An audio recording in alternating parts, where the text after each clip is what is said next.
Thank you for the thank you, Kim, for the kind introduction, and thank you for the opportunity to be here to share my research with you. So I'm a big fan of the Estill voice model.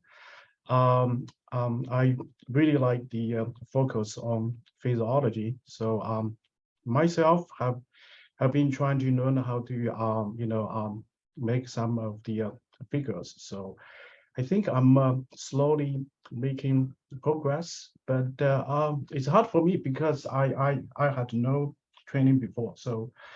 Um, so I'm glad that I don't have to demonstrate it here today. So enough of that. Let's just get to research. So can you see my screen? Or I have to share again. You are not sharing Oh, and okay. I thought I not was. sharing yet. How about There you now? go. Okay. There you go. Looks good. And you'll go full screen and we will be ready to go when you are. There we go. Okay, great. So so the focus of my research is to establish cause-effect understanding of human voice production. Such a cause-effect understanding is essential to answer two important questions in voice science. So the first question is that when voice change, what physiological alteration might have caused this change? And if a change to the vocal system occurs, how would that affect the voice? In the clinic, these two questions correspond to diagnosis and treatment outcome prediction. So without a cause-effect understanding, then we have to rely on experiments to answer these two questions. So some people are more experienced than others, so that they will be able to better help patients and also teach their students better. But then the thing is that experience does not always work, and also it's hard to teach experience to other people. So to me, that is more art than science. So if we want to move on from art to science, we do need cause effect understanding. So I talked about that. So ideally, we would like to establish this cause effect understanding in a human model. For example, in human subject studies, as in the research by Estill, or in some kind of human or animal models in the lab. However, there were some challenges in establishing a cause-effect understanding in these models. Challenge number one, right now it is difficult to reliably control and measure vocal geometry and stiffness. If we cannot measure them, that means we cannot establish cause-effect relations between these controls with the voice outcomes. More importantly, in these models, workflow geometry, including workflow length, thickness, depth, they often co-vary with each other and with stiffness, so that it is almost impossible to isolate the effect of individual controls. So that when we observe a voice change in these models, often we are not sure if the observed voice change is due to changes in workflow geometry or changes in stiffness or a combination of both. So because of this, studies using these models often are studies of correlation instead of causation. And often correlation are made between variables that can be measured in humans. For those variables that cannot be measured in humans, they are often neglected. For example, the workflow stiffness or tension. So and more importantly, medial surface shape in the vertical dimension. Because we cannot measure medial surface shape in humans, current research and especially clinical intervention, they often focus on glossal closure in a 2D plane as viewed from above. So in this 2D plane, it's often assumed that closure pattern is mainly controlled by the glossal gap. So if you have a smaller gap, then the glottis will close for longer duration. However, we all know, especially in voice pedagogy, that the medial surface thickness is very important in terms of voice quality control. So Berg has argued in 1968 that the thickness different. It plays a very important role in register control. But then the question is that how large is the effect of thickness? So we don't know about that. In the in Hirano's body cover theory of phonation, he talked about 4 voice types based on differences in the stiffness conditions in the body and cover layers. He did not mention the medial surface shape, but then you can see from this figure, which was used in his paper, you can see here that there is a difference in medial surface shape. So the question to ask is that, so are the differences between these 4 voice types, are they due to differences in stiffness condition as argued by Hirano, or it's maybe due to differences in medial surface shape, or a combination of both? As I mentioned earlier, it is impossible to answer this question in human or animal models because those 2 things, they co-vary in these models. Because of this, we started doing computational modeling. Computational models, they are ideal for cause-effect investigations because they allow us to change one thing at a time, so that if we observe a change in the voice, we know for sure this voice change is due to changes in this specific control, not other controls. So there are many types of phonation models, from the simple screen mass to mass model to the more realist models based on continuum mechanics and MICT images. So in our study, we choose one that's in the middle. It's a 3D model, and it's based on continuum mechanics, so that's which would allow us to have a realistic representation of the physics involved. But it's simplified in workflow geometry so that we can control the model by a small number of controls, so that we can do parametric simulations. Our model also includes a respiratory system and the vocal tract, so that the interactions between these 3 subsystems it's inherently included in our model. So in the past few years, we have been running simulations with parametric variations in workflow geometry, including workflow lengths in the front-back direction, width left-right, and also vertical thickness, which is which is the T in the figure on the right. We also varied vocal fold approximation, which is controlled by the glottal angle in the figure, and also vocal fold stiffness in both the body and the cover layers, and also both along the longitudinal front back and transverse, which is left-right directions, and also the subglottal pressure, vocal tract shapes.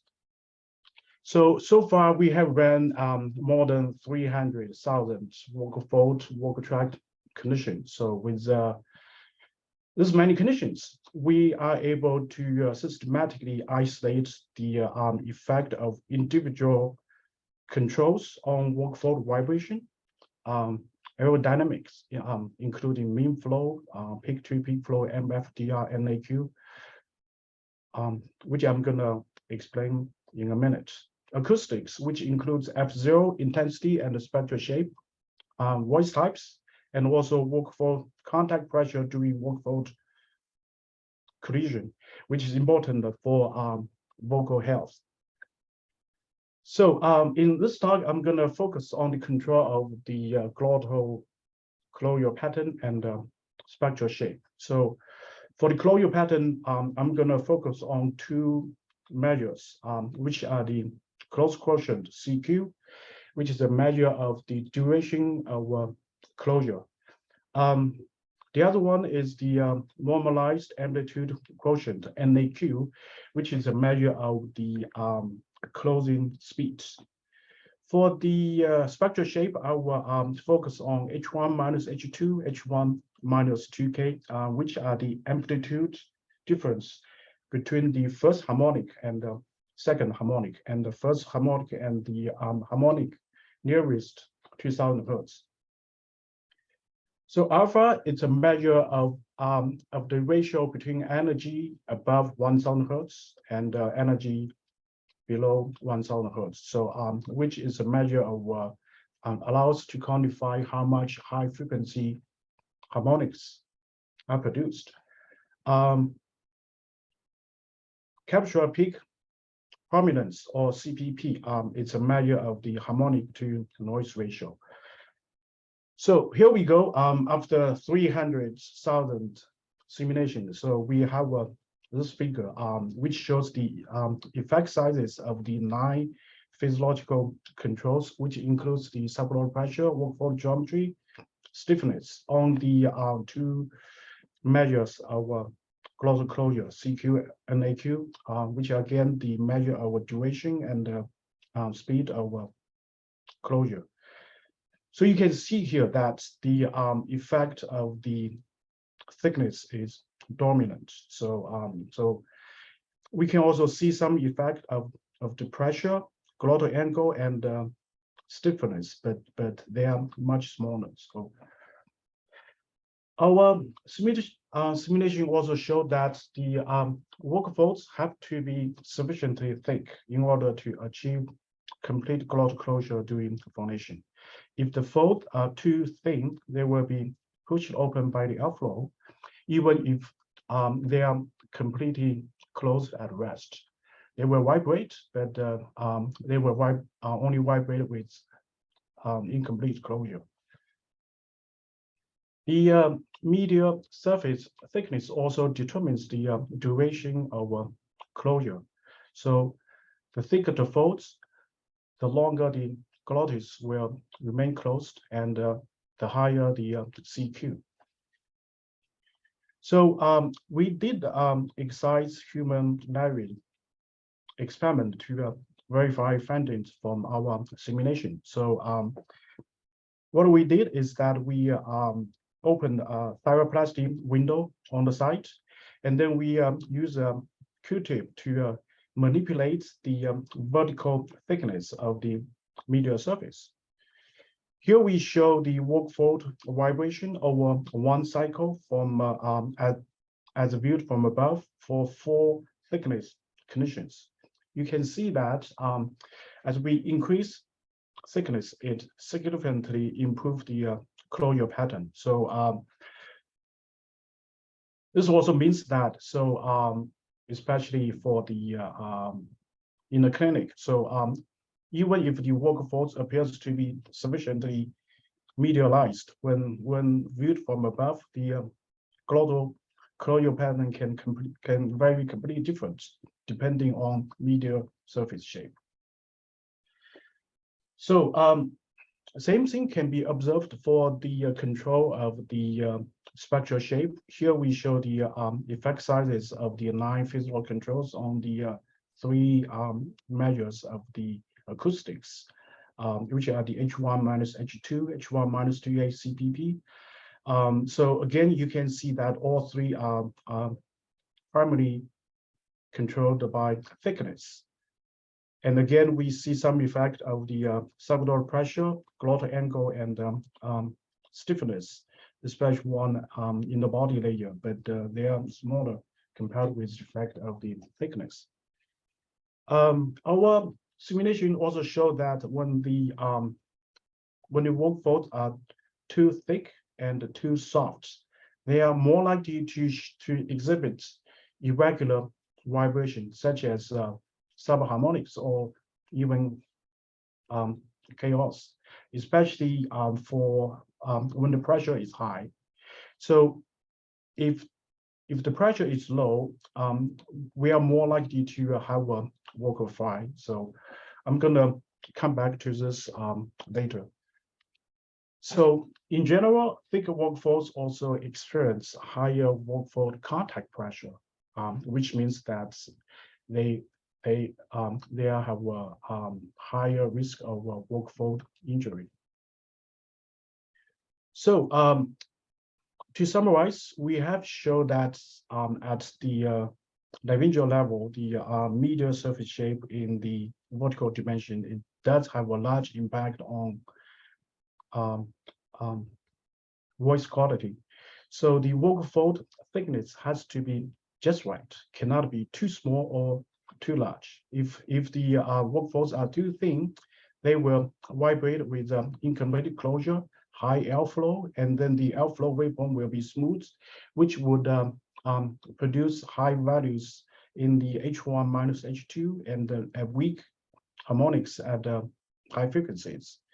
If the folds are too thick, they will vibrate with long closure, low airflow, skewed airflow waveform, which would give us low H1 minus H2, strong harmonics, and sometimes will produce irregular vibration and higher risk of work fold injury. So I think the importance of vertical thickness in the control of voice quality might have some evolutionary origins.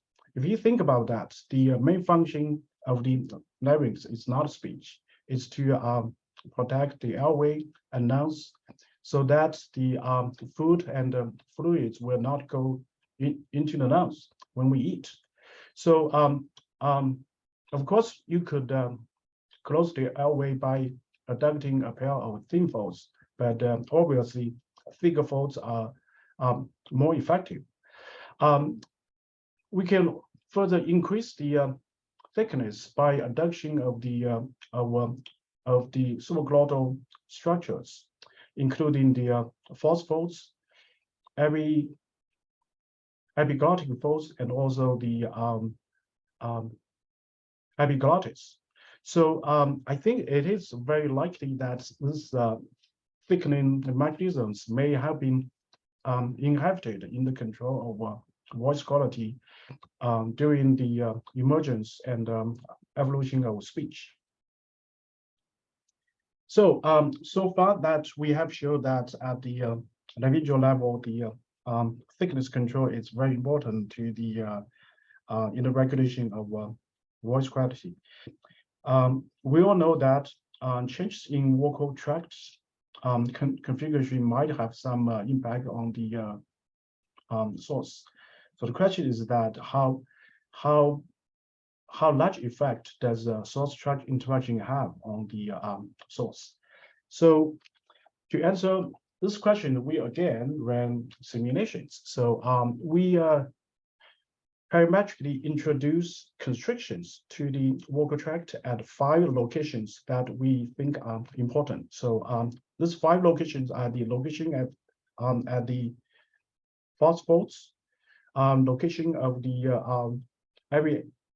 epiglottic folds, and both locations of the false and every epiglottic folds, and then also the pharynx, oral cavity, and lips. For each of these 6 locations, we ran simulations with parametric variations in the degree of vocal tract constriction and also vocal fold conditions. And then we will compare the output of the voice output to to those at conditions without vocal tract. This way that we can quantify the changes in voice output due to source tract interaction. So here it shows 4 complicated figures, which shows the average changes in the voice outcome measures. So in each figure, the y-axis shows the 6 vocal tract locations, which are encoded in color. So for each location, we have 4 conditions with different degrees of vocal tract constriction, from the most constricted condition in the top to the least constricted condition in the bottom.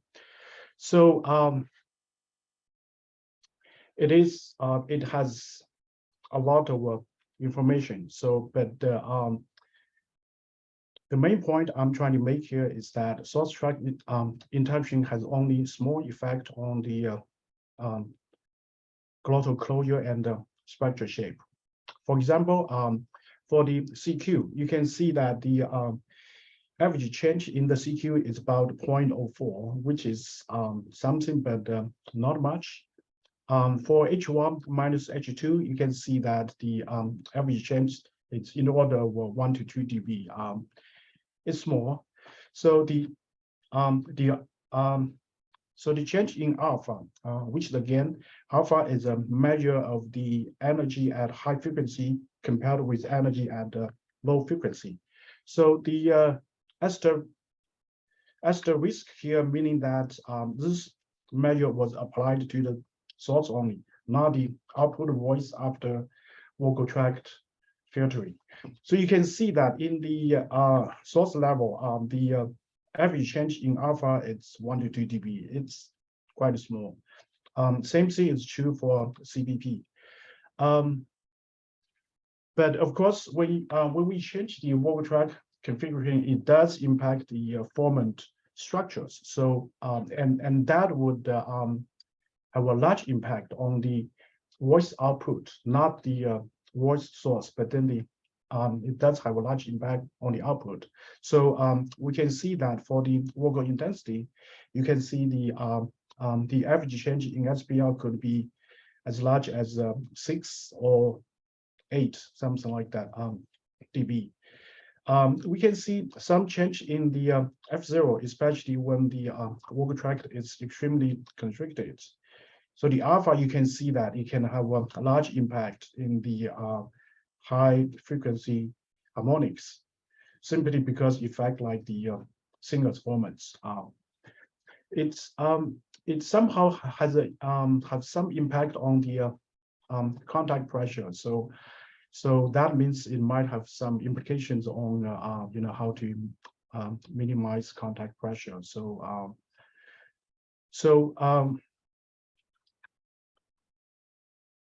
to summarize, so far we have shown that the voice quality control is mainly achieved at the laryngeal level by thickness control, and then complemented by adjustments in the vocal tract, especially in the epilarynx and lips. So how does this compare with the Estill voice model? So the Estill model has one figure at the level of the 2 vocal folds, which is primarily responsible for the thickness control. It also has 3 additional figures in the larynx, which I think that will contribute to the regulation of vocal fold thickness. So these are the thyroid chord, quai, and larynx height. In the vocal tract, so you have one figure each for the false fold and the epiglottic fold, and also you have one each for the lips and jaw. So I think that to me the model, it's very complete. It includes all the major physiological controls.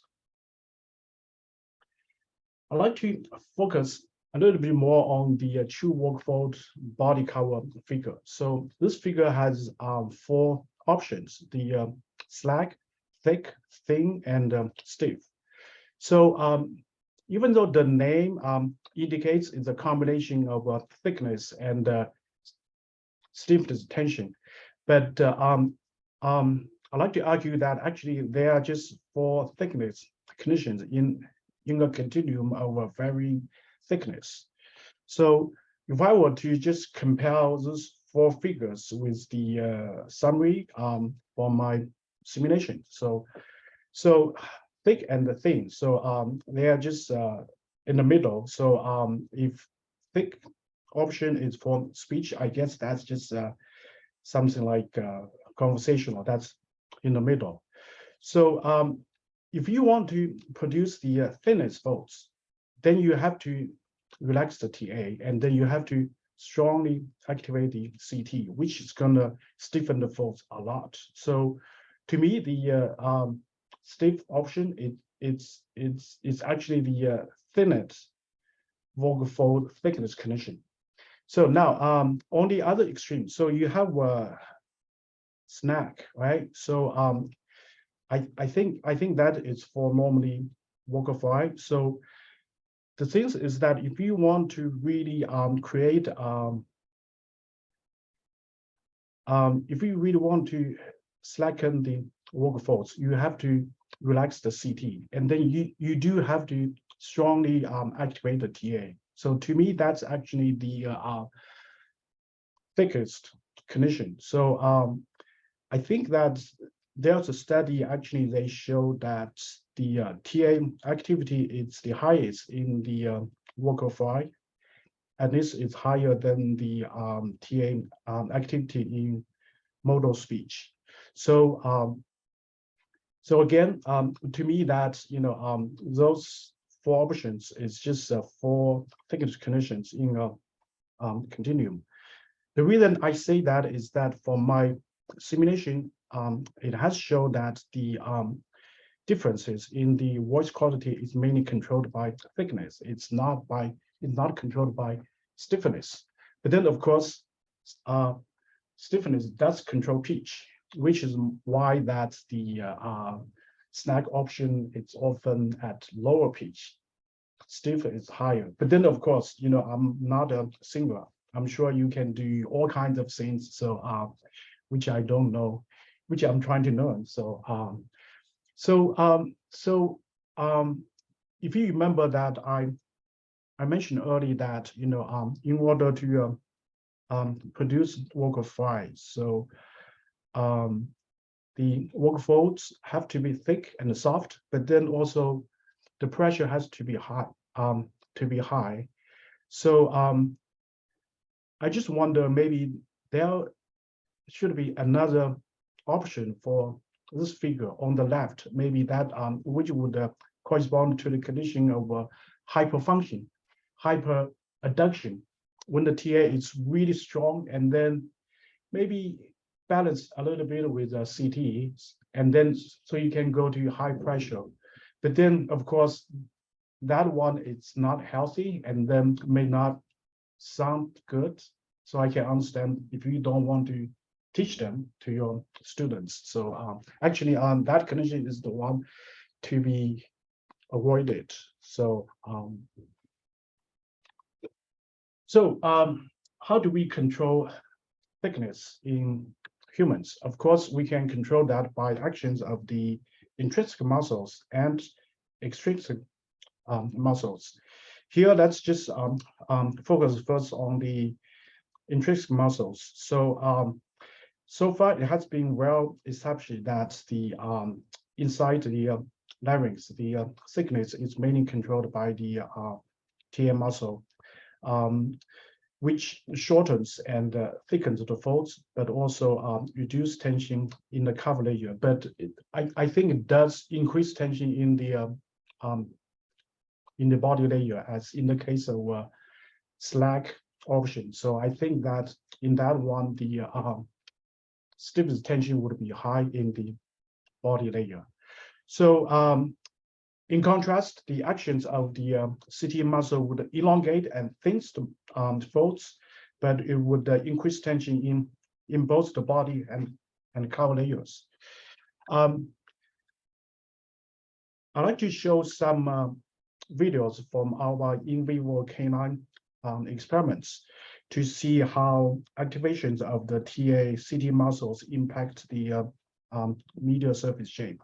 So what we did is that we remove one work fold to expose the medial surface, and then we put a high-speed camera on the site, and then we parametrically stimulate the intrinsic muscles, including the LCA, IA, TA, CD, and I think also we did a PCA. So here I'm going to show you the how does the TA activation would impact the medial surface shape. So again, we are looking at the medial surface. So anterior, it's on the right, posterior on the left, up it's superior. So I'm gonna play this video.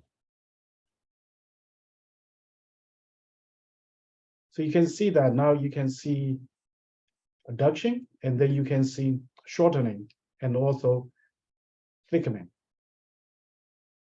So the TA, it's very effective in terms of increasing thickness.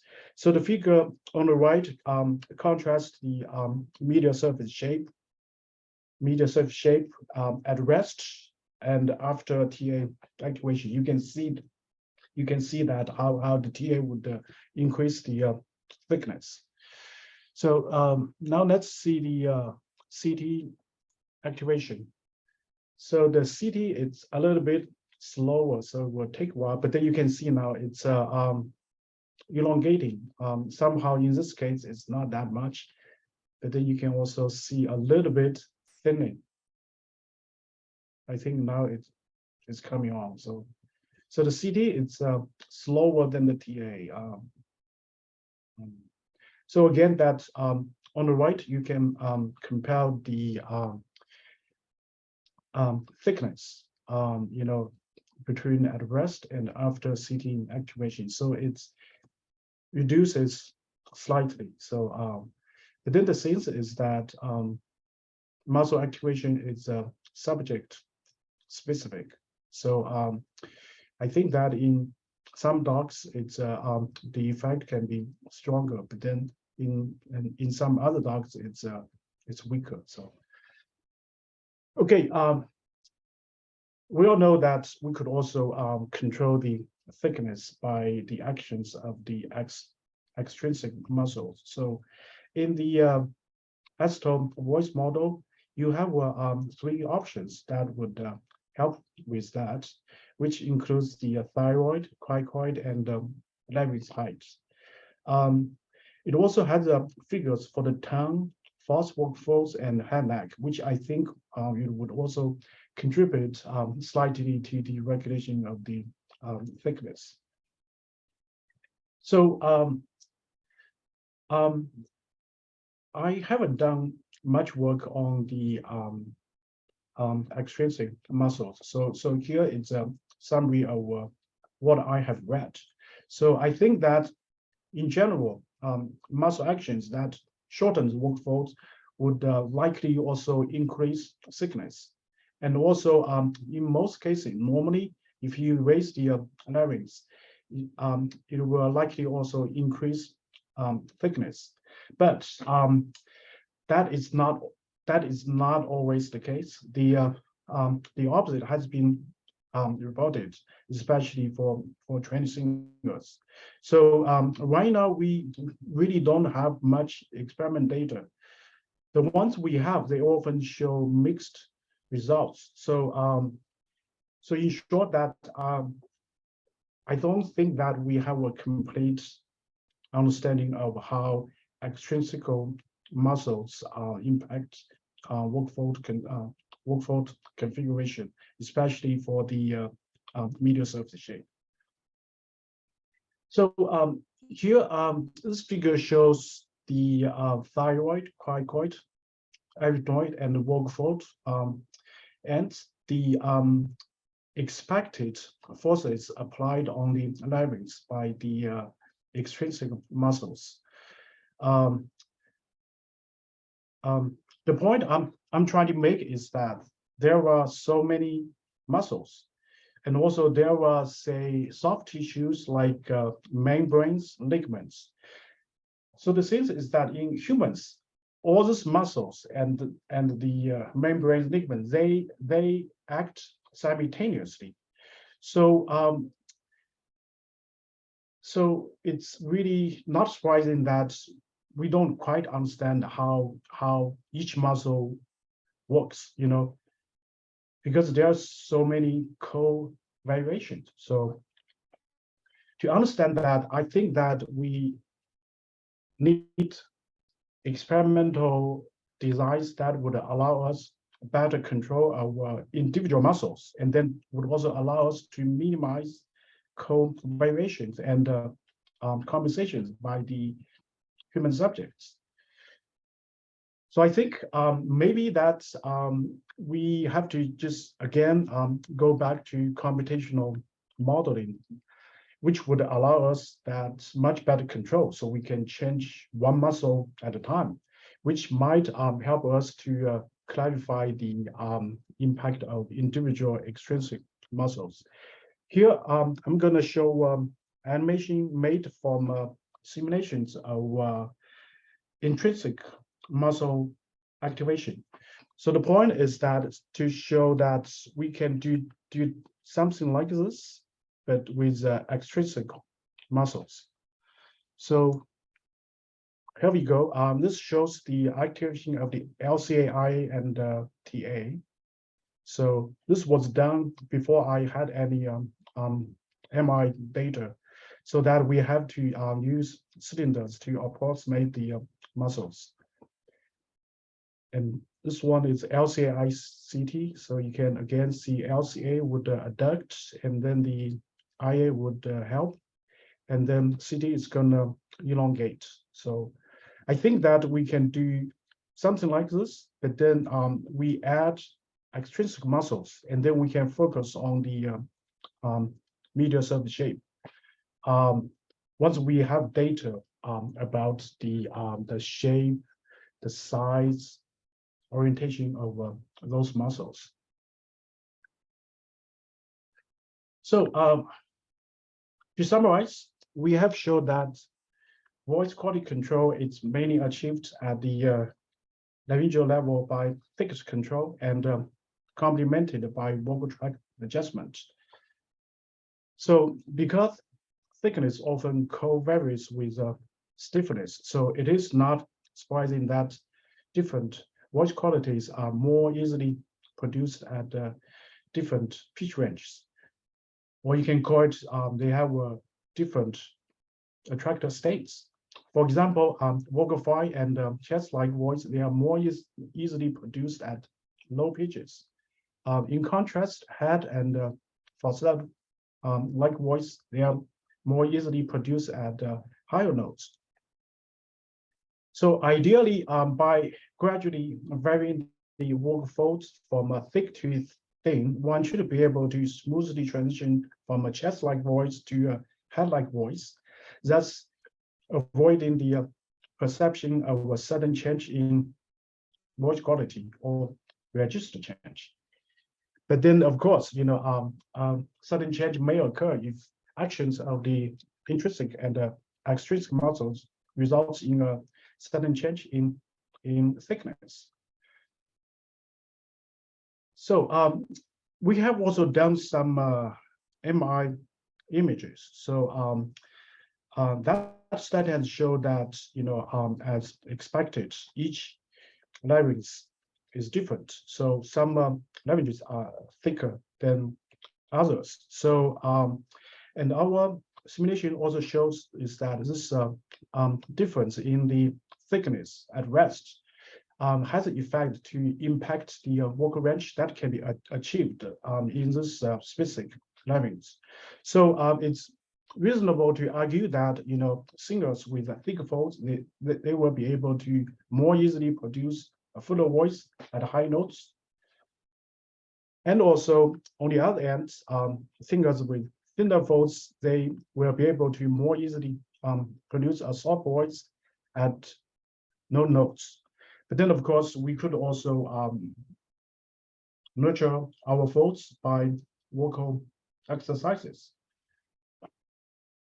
So here is just to show that we have some current and future projects that could really benefit from participation by Estill trained singers. So if you are interested, please contact me, especially if you are in California or if you are just visiting. So I think that's the end of my talk. So how am I doing with time? So I cannot see the time here. Perfect timing. I will use my thick folds instead of my thin folds to say perfect timing. And we do have time for questions. And Helen, I saw your chat.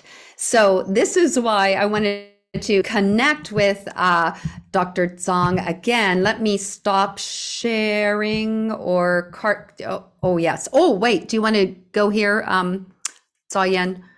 It's up to you. So do we have the time? We have time, but if we have questions, it might be a good time we might need a part two. I'm feeling we need a Dr. Zhang part two. Well, I can try to just briefly, just maybe 2 or 3 minutes to explain. Awesome. Okay. That would be great. Yes, and then we'll hop in with the rest. So you'll go full screen and there we go. So so far, what I've talked about essentially is the fold problems, meaning that if we are given the vocal fold physiology, how does that affect the voice? So what I'm going to talk about here is the inverse problem. So the goal is that try to estimate vocal fold physiology from the produced voice. So by doing this, we are hoping that we can find a way that would allow people, speakers, singers, to monitor their voice, vocal behavior outside the clinic, so they don't have to go into see expensive physicians, and then they can just do it anytime at work, at home. So same challenges, because that it was not done before, is that we don't have this cause effect framework that would allow us to go back. But then the thing is that I have been already running simulations. So my approach is that to use data from my simulation to establish this cause effect relation, and then use that to train a machine learning model that would allow me to go back. So what we did is that for each of the 300,000 conditions, we extract voice features, so including features of the acoustics and the airflow, and then we just feed them to train a neural network. So the input of the network is the voice features from simulations, and then the output would be the physiological controls, including circular pressure, vocal fold geometry, and stiffness. So we first try to validate the neural network in excised human larynx experiments. So this figure shows the circular pressure estimated from our neural network as a function of the experimentally measured circular pressure. So you can see that the match is not ideal, but it does capture the trend, which often is more important than the absolute values. We also compared the estimated vocal fold geometry with those measured from MRI. So you can see that the agreement is good, except for the thickness. So which means we have some work to do. And then we tried this to live humans. So what we did is that we have people come in, they say pa pa pa pa pa, and then they do that at different loudness, voice qualities. When they wear a flow mask, so we have to both the acoustic and the airflow data, and then we extract those voice features, and then we just fit into the neural network that would allow us to estimate the physiology, and then we can compare with experiments. So here again shows the estimated sound pressure compared with the experimentally estimated subglow pressure. So again, you know, it's the trend.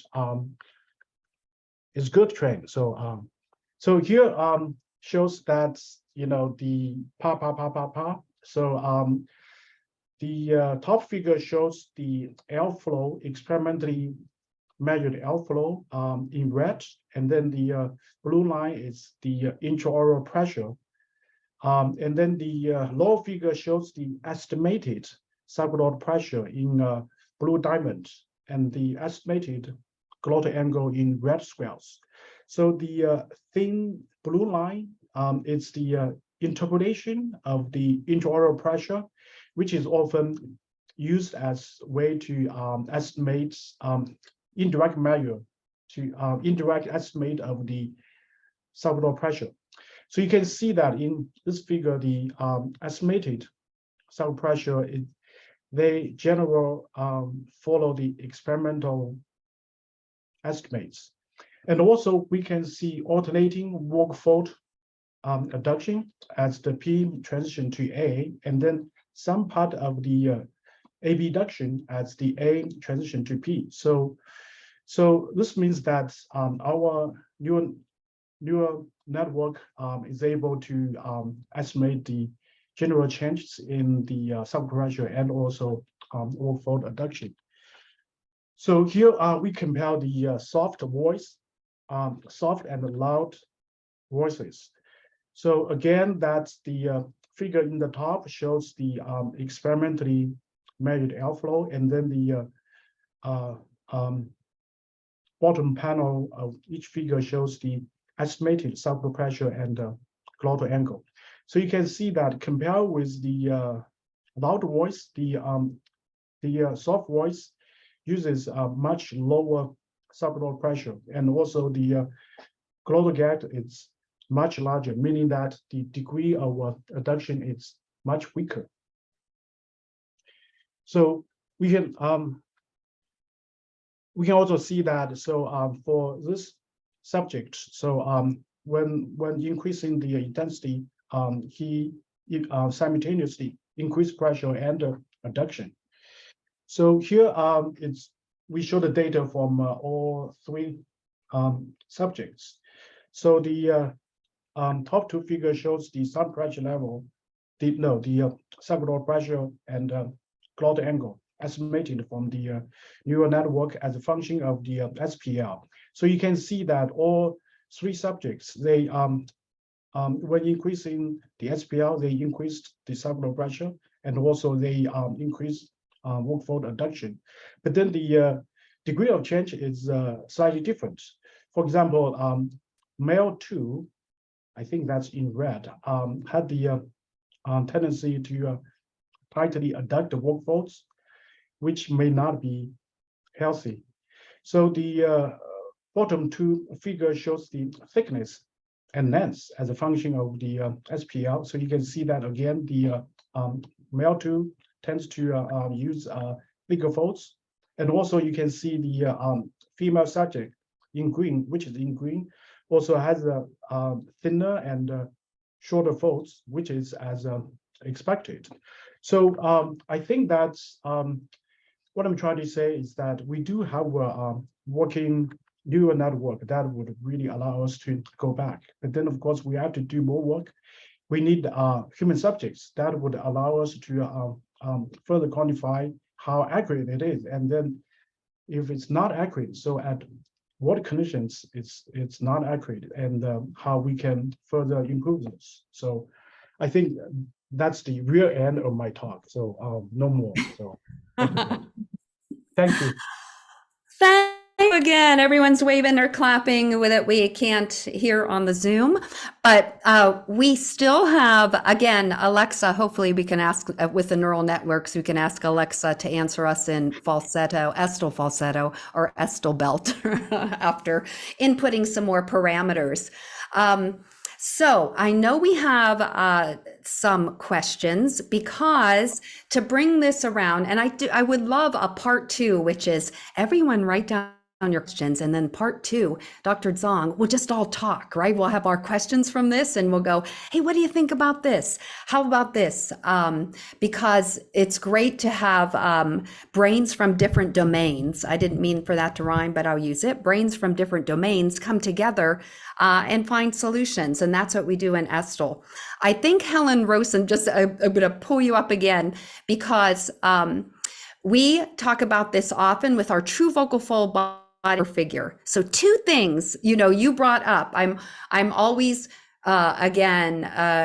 considering, is it just thickness? Because thickness and stiffness co-vary. And in our figure, we know that we have 2 properties, 2 physical properties intermixed. We have stiffness and mass. We have thick and thin. So the opposite of thick is thin. And then we have stiff and lax, but we kind of group it all together just based on research and what, again, Joe Estill saw and others, supported. Yeah. So I think it's very interesting. You talked about our true vocal fold body cover figure being a continuum of thickness. But as Helen says, and Helen, do you want to unmute? What is our Estill stiffness? And I think this is another topic, but based on, again, transverse thickness, AP stiffness, AP stiffness, we use our stiffness as kind of, we hear breathiness and infer plane shift. We infer arytenoid abduction or adduction. And so it's really interesting to evolve this figure. And do you want to add on to that? Oh, and wait, the other cool thing, prephonatory glottal angle. Did anyone catch that from the paper? Prephonatory glottal angle helped, again, as an attractor state. You reported that the angle was wider to maximize thin folds. Like, doesn't that go to our smooth onset thin folds? Like, there were so many connections. We have to dig deeper, but I just thought, hey, that was really cool too. Helen, do you want to, yeah. Helen Rosen from Barcelona, right? I think you're in Barcelona. And it's very cold. It's just that it's confusing because of the literature outside of Estill and the use of the word tension, or as opposed to the word stiff in our own model, where we tend to think of as cricothyroid tilt bringing in the tension, but this movement of the arytenoids bringing in this stiffness, whereas the word stiff is used to mean tension in quite a lot of the rest of the community. So it gets a bit confusing. And I was just wondering, well, I just wanted to throw that out there and say, how can we mold that so that we also the whole thing about stiffness and lax, are they really, is that a continuum from stiff to slack then as well? So the word stiff is, I find, a little confusing in this context at the moment. Well, actually, that is a very good question. So actually, I was trying to make a distinction between those 2 words in my review paper, which is published in JASA. So the thing is that to me, tension, it's a force. So, you could just, high tension meaning there is a higher force, but stiffness is more a measure of elasticity. So say if you try to measure, say, okay, if you try to elongate the work force and then try to measure how much force you need to elongate or work force. So by doing that, that would give you a curve that we call the force elongation curve. So on that curve, then each point, the value of the force, that's tension. But then the slope of that curve, that would give us stiffness. So Okay. does that make sense? So in a way, is that stiffness is a measure of, say, how the work fold would resist deformation. So it means that, okay, say if I want to elongate further by 5%, then how much more force that I need? So another distinction between stiffness and tension is that stiffness is always positive. So you cannot have negative stiffness, at least not in the work folds. But tension can be positive and negative. So I think that in the true work fold figure, so in the stiff option, then the tension is high, positive. But then in the snag, tension is actually negative because it shortened. But then even in that case, in the snag option, the stiffness is always positive. So if I may say, so both stiffness and tension contribute to F0 control, pitch control. I think that tension has a larger contribution at extremely high notes. Mm-hmm. Then at extremely low notes, it's the stiffness, because in that case, tension is negative. If you try to calculate F0 based on the stream model, it won't work when the tension is negative, right? Because in the stream model, the F0 equals the square root of tension over mass. But then if the tension is negative, then you cannot calculate the square root. So in that case, the contribution of tension to pitch control is small. It's almost zero. Then it's up to the work fold stiffness. So hopefully this is not too much. That's given me a lot to think about. I don't know about anyone else. Oh, yeah. I sometimes wish I didn't I ask have a these paper questions. that That's marvelous. Thank you. great. Oh, we have to have a part two to bring again. I read, you put it on a slide too. Wait, and I read the purpose of your research is to understand cause-effect relation between biomechanical properties of the vocal folds and the acoustics of the produced voice, and identify biomechanical properties required to produce different voice types. That belong together. I hope we can gather again in a room to bring the computational models even closer to the application in Estill. And Dr. Zhang, we always ask our presenter to end with a song. No, I'm just kidding. So go ahead. Okay. Happy birthday in speech. No. Well, I promised we would not ask that. Thank you. This is great, to be continued. So, and I know that you're serious about subjects, and we have the subjects in the room. Joe Estill created the figure and the figure exercise to train singers, yes, but first to train subjects for her scientific studies, to have people who could individually isolate parameters. So we're here to help you. I am thrilled that you could spend time with us today, and hopefully to be continued. Thank you, everybody. This will be posted on our resources. It was awesome. And I am tense thinking about stiffness. Okay. Thank you. Bye. Goodbye, everyone.